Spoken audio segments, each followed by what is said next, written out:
పెట్టుబడి లేకుండా వ్యాపారం చేయలేం, లాభము రాదు. కానీ కమలం మాత్రం పెట్టుబడి పెట్టకుండా వ్యాపారం చేయకుండానే లాభం కొట్టేయబోతుంది.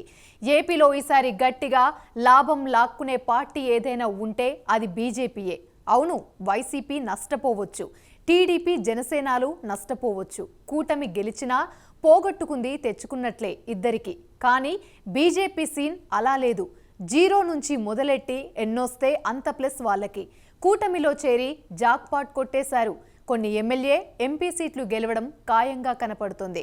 సో ఈసారి most profitable party in AP అంటే అది బీజేపీయే.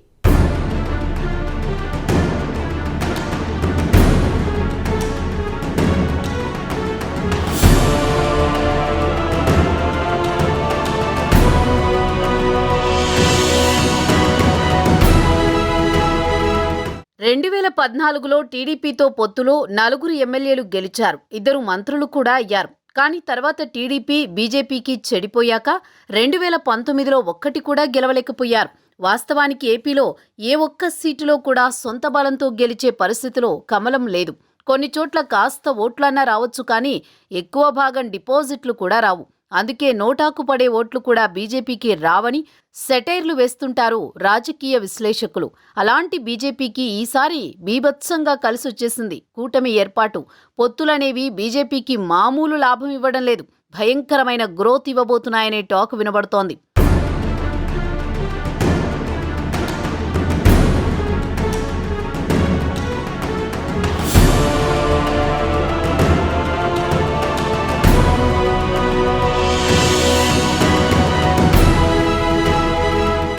అవును, 10 సీట్లు పోటీ చేశారు బీజేపీ వాళ్ళు. విజయవాడ వెస్ట్, అనపర్తి, ధర్మవరం, ఎచ్చెర్ల, అరకు, విశాఖ నార్త్, కైకలూరు, జమ్మలమడుగు, బద్వేల్, ఆదోని నియోజకవర్గాల్లో పోటీ చేశారు. వీటిలో 3 నుంచి 4 దాకా గెలుస్తారనే టాక్ వినబడుతోంది.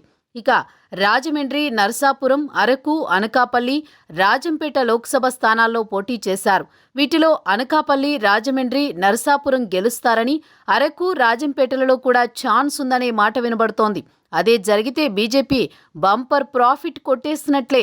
3 నుంచి 5 ఎంపీలు, 3 నుంచి 4 ఎమ్మెల్యేలు అంటే ఏపీలో చక్రం తిప్పుతారనేదే లెక్క.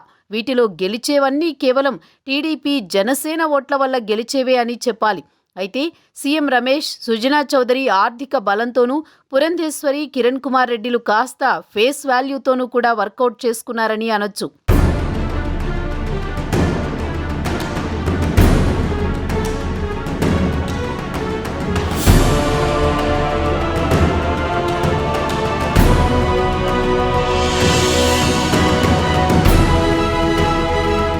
జగన్ను ఓడించాల్సిన పరిస్థితి వచ్చినా టీడీపీ జనసేనలు ఒంటరిగా జగన్ను ఓడించలేని పరిస్థితిలోనే ఉన్నాయి. ఎందుకంటే జగన్ ధనబలం, మ్యానిపులేషన్ వీటన్నింటి ముందు వీరు సరిపోరు. పైగా అధికార దుర్వినియోగం గానీ, ప్రభుత్వ యంత్రాంగాన్ని వాడేయడంలో కానీ, రూల్స్ బ్రేక్ చేయడంలో కానీ వైసీపీ ఫుల్ ఎక్స్పర్ట్ అని చాలాసార్లు ప్రూవ్ అయిందని అంటుంటారు. అలాంటి వైసీపీని అడ్డుకోవాలంటే అధికారులు కరెక్ట్గా పని చేయాలి. వాళ్ళు కరెక్ట్గా పని చేయాలంటే ఈసీ సరిగా మానిటర్ చేయాలి.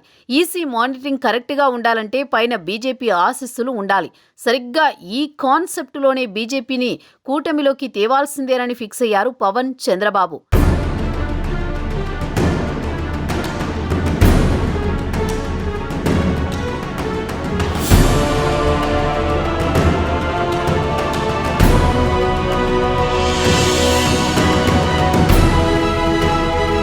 చంద్రబాబు అటు ఇటు అయినా ఈ విషయంలో పవన్ మాత్రం పట్టుబట్టి కూటమిని ఏర్పాటు చేయించారని చెబుతుంటారు. దీనివల్లనే ఇవాళ బీజేపీ లాభపడుతోంది. పైగా చివరి రోజుల వరకు పొత్తు విషయం కూడా బీజేపీ ఎటూ తేల్చలేదు. అలా లేటు చేయడం వలన అభ్యర్థులు, సీట్ల విషయంలో గందరగోళం కూడా ఏర్పడింది. అసంతృప్తుల దాడులు ఎదుర్కోవాల్సి వచ్చింది. అయితే విచిత్రంగా బీజేపీ అభ్యర్థులు తక్కువ టైంలోనే అన్నీ సెట్ చేసేసుకున్నారు. వాళ్ల వల్ల టీడీపీ జనసేనలకు ఇబ్బంది అక్కడక్కడా ఎదురైంది గాని పొత్తు వలన బీజేపీకి ఎక్కడా ట్రబుల్ రాలేదు.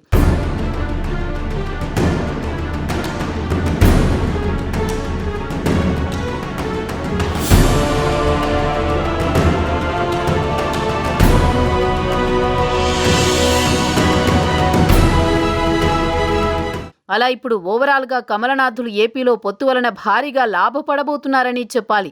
రేపు కూటమి ప్రభుత్వం వస్తే మంత్రి పదవులు కూడా వస్తాయి.